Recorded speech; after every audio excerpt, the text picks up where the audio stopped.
थर्पोल फार्मबाट शुभ प्रभात। यहाँ बिहान केवल सुरु हुँदैन, यहाँबाट भविष्यको कृषि निर्माण हुन्छ। ताजा हावा, शान्त वातावरण र प्रकृतिसँगको प्रत्यक्ष सम्बन्ध यही हाम्रो दिनको ऊर्जा हो। आज हाम्रो फार्ममा विशेष गतिविधि भइरहेको छ। हामीले जुम्लाबाट विभिन्न प्रजातिका बिरुवाहरू ल्याएका छौँ, जस्तै फुजी स्याउ, ओखर, अङ्गुर, गुलाब र आरुका बोटहरू।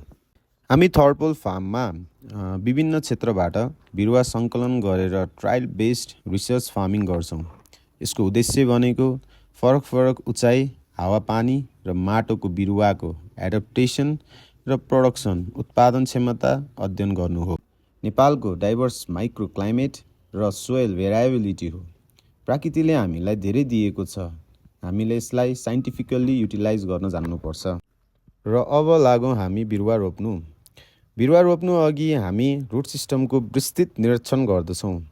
जरा राम्रोसँग विकसित भएको छ कि छैन, रोगमुक्त छ कि छैन भनेर, किनभने स्वास्थ्य जरा नै सफल उत्पादनको आधार हो। हामी यहाँ काउडङ अर्थात् गोबर मललाई प्रमुख रूपमा प्रयोग गर्दछौँ, किनभने यसले माटोमा एनपीके न्युट्रिएन्ट प्रदान गर्दछ, सोइल अर्ग्यानिक म्याटरहरू बढाउँछ र जसले गर्दा दीर्घकालीन उत्पादन क्षमता बढाउँछ। तसर्थ यो सबै एउटा क्लोज न्युट्रिएन्ट साइकल बनाउने प्रयास हो, अर्थात् पशु मल, मल माटो, माटो बाली, बाली पुनः पशु। अब रोपाइ प्रक्रिया सुरु गरौँ।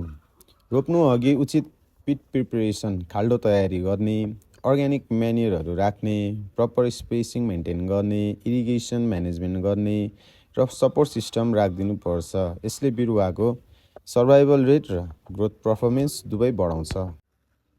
अब आजको अर्को महत्त्वपूर्ण काम भनेको हामीले आज आलु बालीको पूर्ण रूपमा कटानी गर्दैछौँ, जुन चाहिँ अब बजारमा लानका लागि तयार गरिँदैछ। त्यसपछि चाहिँ हामीले जुम्लाबाट ल्याएको आलु पनि ट्रायलमा राख्ने कोसिस गर्दैछौँ।